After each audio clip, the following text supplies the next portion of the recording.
So let's look at the computer screen for a moment and see how this thing actually works.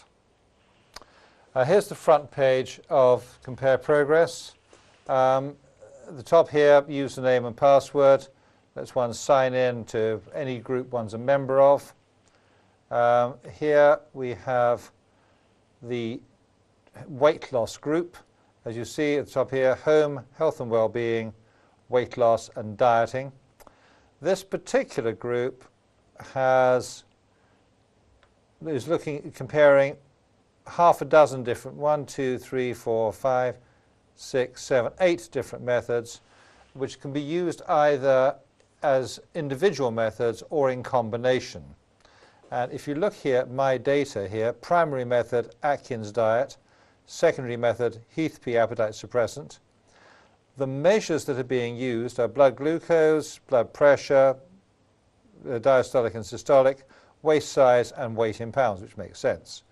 Now in this particular case, we're comparing the Atkins diet with the Cambridge diet. Two groups, this is the average of two groups of people, and the groups are on the left-hand side here, 57 people. And as we scroll down, we will see here filter 1 is the Atkins and filter 2 is the Cambridge diet.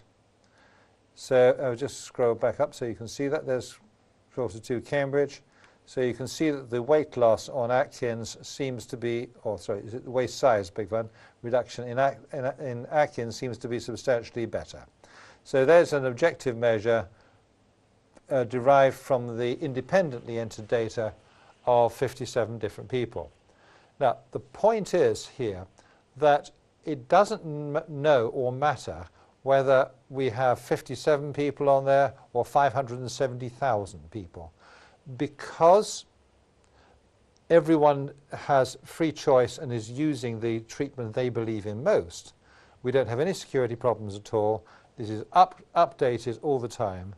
There is a little thing we use to stop people putting in multiple entries to try and sway results. When people log in and first join up, they are a yellow user.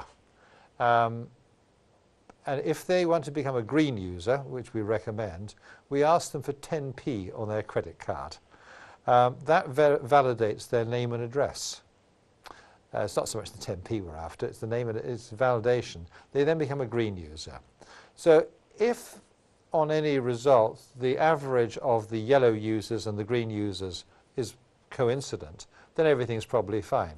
But if one day we suddenly find the green users are doing one track and the yellow users are doing a completely different one, then we know that someone's trying to skew the results. And that's a good, simple and pretty effective way of tracking whether people are trying to skew the results or not.